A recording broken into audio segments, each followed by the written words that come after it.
He made it through the TV show that ruined lives, jobs, and marriages. Hal Linden finally talks about what they did to him on Barney Miller at the age of 94. The 20-hour shooting days, the screaming fights between stars, the script pages that showed up during filming, and the shocking reason he turned down the part that would have made him more money than all of his Barney Miller money put together. The TV show's favorite police captain is finally telling the ugly truth after 40 years of keeping quiet. He was born Harold Lipschitz in the Bronx, New York, on March 20, 1931.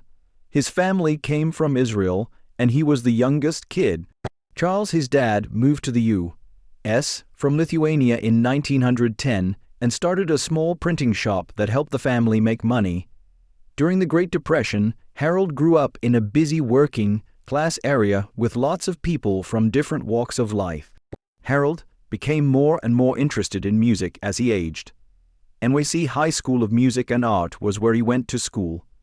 There, talented young artists and musicians learned together. He learned to play the clarinet so well there that he could play with symphony groups when he was still a teenager. He later learned to play the saxophone and became famous for how good he was at music. He first went to Queens College to study music after high school, but soon changed his mind and went to City College of New York to study business. He thought it would be good for him in the long run to know how the show business worked. He played in dance bands all over the city at the same time to make money and get used to being on stage. In the early 1950s, everything changed while they were on a bus ride. Harold was riding his bike from Philadelphia to New York when he came across a Linden sign on a water tower in New Jersey. Changing his name was already on his mind because he didn't think Harold Lipschitz fit in with the show business world. He found the answer on that bus ride. He liked the easy, smooth sound of Linden. Hal stayed as a short form of his first name. He changed his name to Hal Linden after that. Both of his names, Lime Tree, come from different languages, which is kind of funny. This keeps him close to his roots. That change took place at an odd time in 1952. Hal joined the U.S. Army and was sent to Fort Belvoir in Virginia. The Army band kept him close to music even when he was in uniform. The real turning point, though, came when a fellow soldier suggested they see a show in nearby Washington, D.C. They went to see Guys and Dolls on tour, and something inside Hal clicked. He felt something he hadn't felt before as he watched the players bring the story to life. The excitement on stage, the stories, and the stage itself all spoke to him deeply. Hal knew he wanted to be an actress by the end of the show. He was Broadway's best, kept secret for 10 long years. He worked behind the scenes from 1956 to 1966, always ready to step in but never the star. He filled in for famous Hollywood actors and learned dozens of lead parts while running back and forth between theaters like he had a secret. He sometimes had to cover 3 shows at the same time. He would hold texts in his arms and jokes in his back pocket. At home, his family would laugh about it. It's bacon time for the substitute, Dad. The fridge wasn't always full in their small Upper West Side flat. The dream lived on, though. In 1958, one night, everything changed. She got into a fight with his co-star Judy Holliday and quit the show. Bells are ringing. Hal had been quietly getting ready while waiting in the background. He had just one day to get ready now. He got up on stage and put on the best show of his life. His picture was in the New York Times the next morning.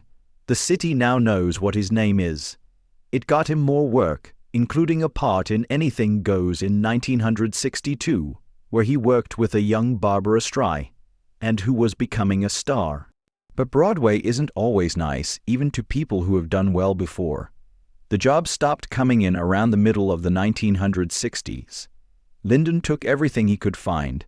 Industrial musicals are big, flashy shows that are only put on for business events. He joined this strange world. There are no reviews, no fame, and no Broadway lights. He played a gas engine that danced in a show called Diesel Dazzle. Yes, really. He also did voice overs for movies from other countries and sang advertising jingles. Hal Linden might have been the person you hummed good for Campbell's soup if you ever did that. Then 1971 came along.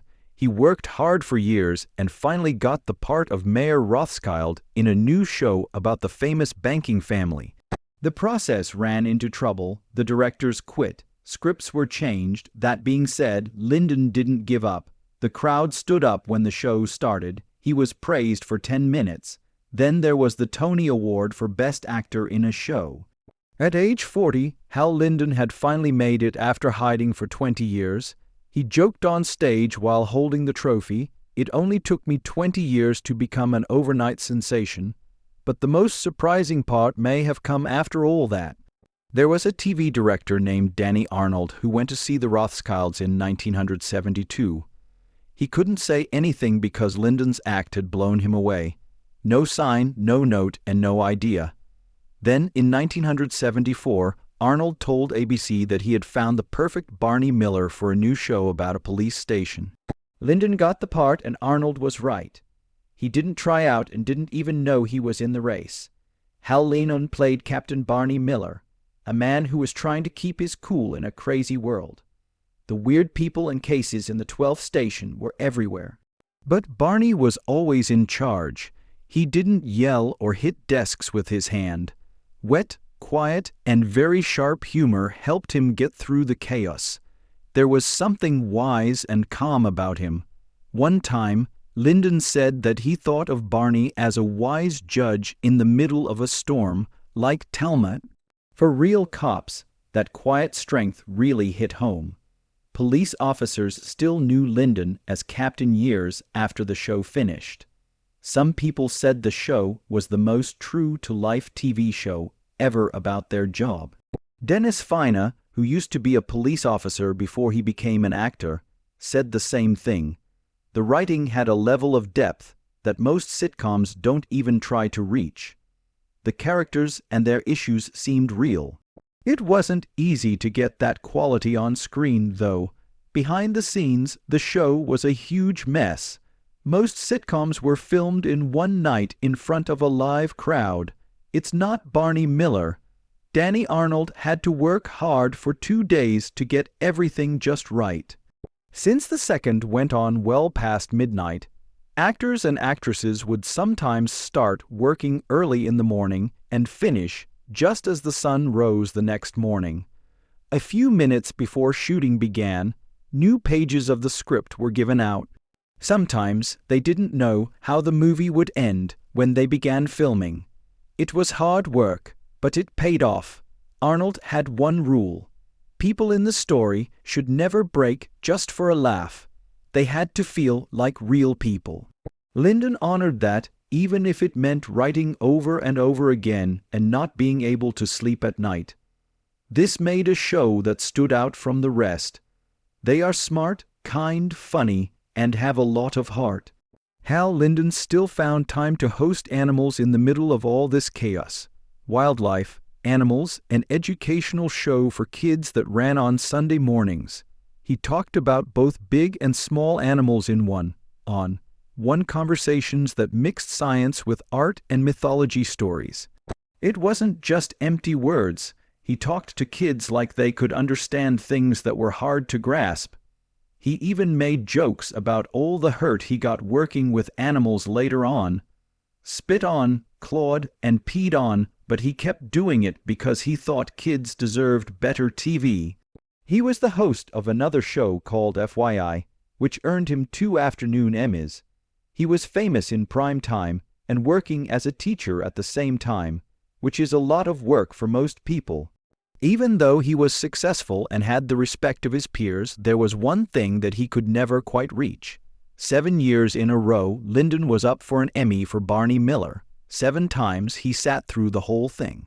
7 times he left without getting anything. It turned into one of those weird Hollywood stories. That person, who helped make one of the most loved and praised shows of all time, never won the award that looked like it was his. Not because they aren't talented or well-known, but because of their luck. When Barney Miller first came out in January 1975, it didn't look or feel like any other police show. It did not start with a car race or end with a shootout. Instead, most of the action happened in one room, a dirty squad room in a police station in New York City. The agents sat at their desks and wrote reports, argued, laughed, and sometimes they did nothing but wait for something to happen. That's what made it seem real. Police officers all over the country liked the show because it showed how the job really was. Work hours that are long, strange people coming through the door, and a daily mix of chaos, boredom, and stupidity. Real police officers would call Hal lean on Captain Years after the show stopped because it was so true to life. For some reason, the show stood out because it wasn't about action, but about people. That's not all that made Barney Miller different, though. Also, it was the people who were in that squad room. Someone named Detective Harris was smart and African American, and he wanted to be a writer. There was Wojo, a Polish-American ex-Marine with a big heart but a lot of brain fog. Yamana, a Japanese-American who loved bad coffee and knew exactly when to tell a dry story. And Chano, a fiery Puerto Rican police cop who always put his heart out there. Each one was complete, smart, flawed, funny, and real. At that time, TV shows didn't often have this much variety. Most shows still had mostly white casts, and characters from minority groups were often flat or based on stereotypes. Barney Miller, on the other hand, didn't do that. It told the truth about each person and gave them a voice. That made the show feel not only up-to-date, but also important. Then something even braver took place. There was an episode of the show called The Courtesans in its first season. It was about prostitution, and the last part of it blew everyone away. WGO asked the captain, "Can you lend me $50 until payday?" After talking to two high-end sex workers, the message was clear. A police officer may be thinking about getting laid, and a network comedy had never shown that kind of implication before. The show got an X rating from the network that almost never took place, but the debate didn't hurt the show, it made it better. People tuned in, the ratings went up. ABC had been having trouble in that time slot for years, but all of a sudden it had a hit. That one episode helped make sure the show would continue. It also showed that people were ready for stories that were different. It wasn't over yet. It kept getting close to serious subjects while still being funny and caring. It had a gay character who appeared over and over again, which was almost unheard of in the 1970s. It also showed how Wojo dealt with his own discomfort, not with hate, but with confusion. In one scene, he asked a gay man why he wasn't X more to be straight. The man's answer was cool, honest, and shocking, and the show didn't do anything to change it. People say that pressure can either break you or bring you together. It did some of both on the set of Barney Miller. The group wasn't just acting together, they were also getting by. A lot of the time, long days led to longer nights. Sometimes they would start at 8 a.m. and not leave until 6 a.m. the next day. Along with his co-stars, Hal Linden wasn't just making a sitcom. They were working hard through a grind that most producers would be afraid to try. Through it all, Linden made real friends. He respected Abe Vigoda more than he was friends with him. Vigoda was known for something. He was called a pain behind the scenes by people in Hollywood who didn't like working with him. He was often set in his ways, especially when it came to money. He left the show for a while at one point. Linden never turned away from him, though. He stood by Vigoda even when things got tough. The link with Ron Glass was based on something different, strength. They both felt the stress of those never-ending workdays. In the end, Glass talked about how hard it was and how it brought them together. Glass had a lot of respect from Linden, especially for his timing and ability to stay calm under pressure. Even though they were tired, they always had something in common. The hardest part then came. During the fourth season, Jack Soo got sick. He played the dull sergeant who was known for having terrible coffee. Cancer, he kept coming even though his health was getting worse. Even though he was clearly sick, he only skipped a few episodes and still tried to make people laugh. In an episode called The Vandal, he had his last scene on TV. Soo made a joke about his coffee being the trouble right before he had major surgery. That moment told you everything you needed to know about him. He played the part all the time. Everyone was very sad when he died. The actors didn't want to end the show. What they did instead was make a tribute. There is no plot or acting, only memories. When it was over, they raised their coffee cups and were quiet. That one move said more than any words could. But being sad wasn't the only thing that stressed them out. Danny Arnold, who made the show, wanted everything to be perfect. It didn't bother him how long it took. A lot of shows were recorded in one day.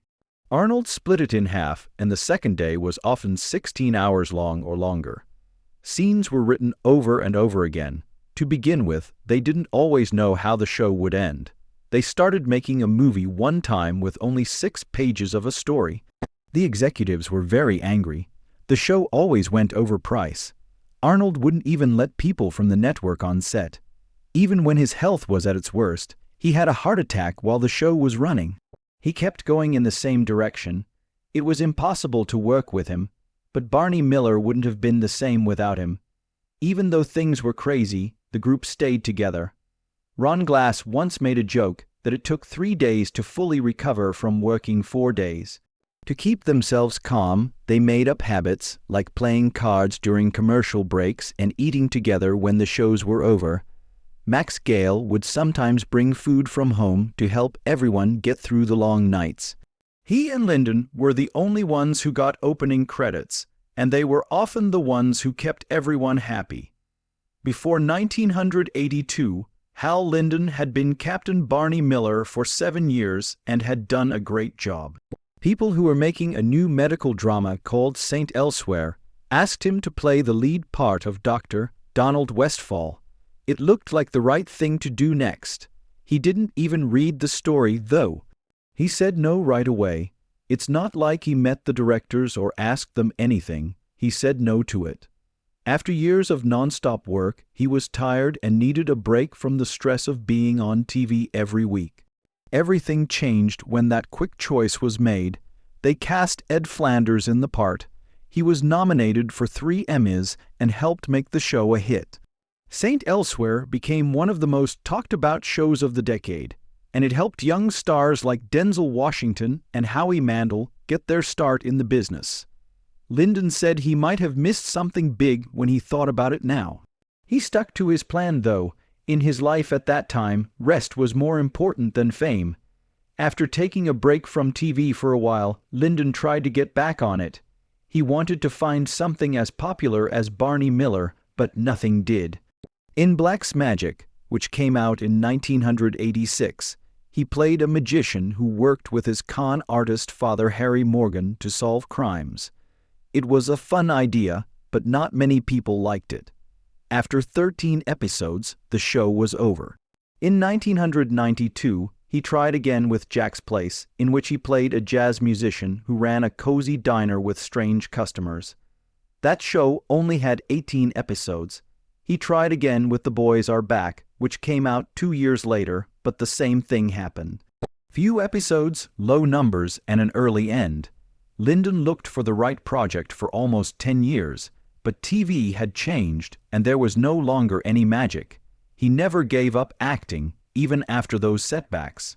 He always felt at home on stage. He went back to Broadway in 2002, when he was 71 years old, after being away for more than 30 years. He brought warmth and depth to the role of Herr Schultz in Cabaret, a quiet guy who was trying to find love as the world around him got darker. The critics loved his show. People were told that Lyndon was still very talented and that he kept going. As Adam and Eve in the Journals of Adam and Eve, which came out in 2024, he was 93 years old. The play was about love, getting older, and relationship, and Lyndon proved that he could still keep people interested. He was sharp, funny, and very real on stage, even though he was in his 10th decade. He didn't have as many movie parts as she did, but he did have a few great ones. Back in 1997, he was in Out to Sea with Walter Matthau and Jack Lemmon. He played a charming cruise ship dance host. The movie was fun and silly, and Lyndon was right at home with the great comedians. After that, he showed up in the Netflix movie You People in 2023. It was a modern story about family, identity, and culture. He had a small part as Mr. Greenwald, but it showed that Lyndon was still ready to be a part of brave new stories and still willing to show up and help out. In 2011, Lyndon finally put out his first record. Music had always been a part of his life. He was 80 years old. The record, called It's Never Too Late, had been planned since the 1980s but kept getting pushed back.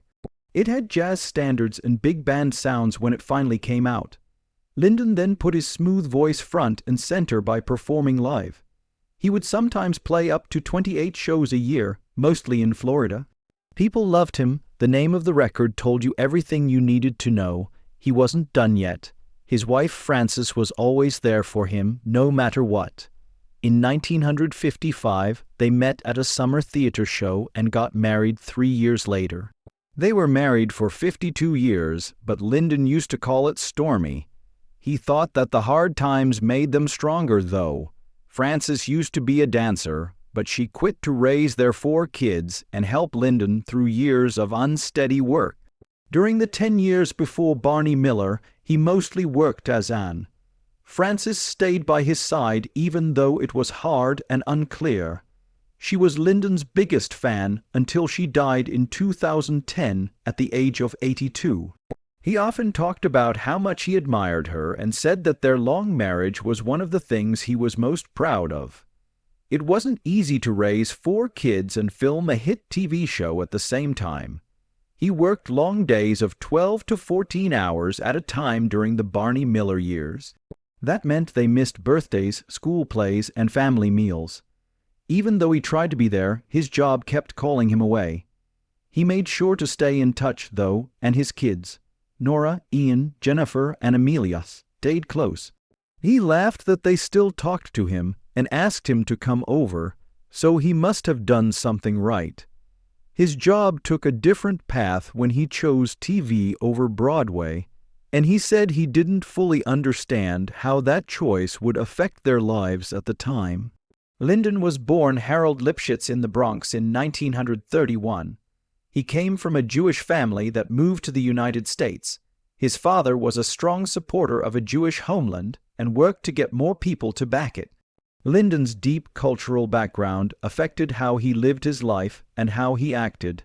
That was clear in his most famous figure, Captain Barney Miller, fair, smart, and cool when things get tough. Lyndon stayed active with Jewish causes even when he wasn't acting. He spoke for the Jewish National Fund from 1997 to 2007 and gave money to Israeli projects in honor of his parents. It wasn't about politics for him. It was about family, past, and who you are. People liked Ron Glass's quiet charm. Hal Lyndon, who worked with him on Barney Miller, feels both proud and sad when he thinks of him. Glass died in 2016. He was 71 years old. He played Detective Ron Harris, who was smooth, smart, and sometimes snarky. Harris was always writing a book called Blood on the Badge. People liked how he made the part seem more sophisticated. He wasn't showy or loud, he was just very thoughtful. Glass shocked everyone by showing up in a completely different role after Barney Miller. Some people really liked the sci-fi show Firefly, where he played Shepherd Book. Fans fell in love with him all over again because he was calm and mysterious. Firefly was only on for a short time, but it left an impression, especially when the story continued in the movie Serenity. Glass was a quiet and kind man when he wasn't playing. He wasn't trying to get attention. He also did voice work for cartoons. In Rugrats, he played Randy Carmichael. He switched between comedy, drama, and animation with ease, and he never lost his calm, collected style. On the other hand, Abe Vigoda got caught up in one of Hollywood's weirdest running jokes. In 1982, People magazine said he had died by mistake. He didn't. He was living and performing in a play in Calgary. Vigoda didn't get mad. Instead, he laughed along with the joke. Just to show that he was still alive, he posed for pictures while running down the street. After many years, the mistake was made again by a TV station, which made things worse. He even posed with the magazine that killed him in a grave. In the end, a website was made just to see if he was still living. It stayed up for years until he really died in 2016 at the age of 94. He just laughed along with everyone else the whole time. People loved him even more because of his funny side. Gail went in a different direction. He didn't go away or slow down after Barney Miller. He instead took on bigger, more emotional parts. As Mike Corbin, a father with Alzheimer's, on General Hospital in 2018, he was 75 years old. Even though the part wasn't easy, Gail played it with such care and honesty that he won an afternoon Emmy for it. Both fans and reviewers were moved by how real it all seemed. Before that, he was known as Wojo, the good-hearted but sometimes dumb police officer from Barney Miller. He was already up for 2 Emmys at that point. He was now doing some of his best work after many years. He often says that Gail was the show's heart while he was its head. At conventions, they still show up together, sharing stories and showing respect for each other. Gail's work history never fit a single mold. He was in a lot of different TV shows, from Mad Men to Walker, Texas Ranger. He brought depth and sincerity to every part he played. Steve Landesberg stood out in his own way. He played Detective Dietrich on Barney Miller. The guy who always had a science or philosophical answer was him. He was very smart, almost too smart, which is what made him stand out. In real life, though, Landesberg said he wasn't much like Dietrich. He once laughed and said, "I don't read any of that stuff." It was still easy to believe he was that smart because he made it work so well. He died in 2010, but Lyndon still talks about him with affection. He remembers how he first showed up as a fake priest selling stolen Bibles and was then brought back as a real priest. Gregory Sierra had a unique story. He played Chano in the early seasons. When the show first started, he was the most famous actor on the show, but he and Lyndon had a tough time getting along. Sierra had another show planned, which may have made things more difficult. Lyndon says he's never had a problem with Sierra, but he knew Sierra did. Still, Sierra's effort made a difference. He was born in Spanish Harlem and almost fell into acting by mistake. He wasn't even the one coming in for the job. Even though he was only there to help a friend, he got accepted instead. He died in 2021 after a long battle with cancer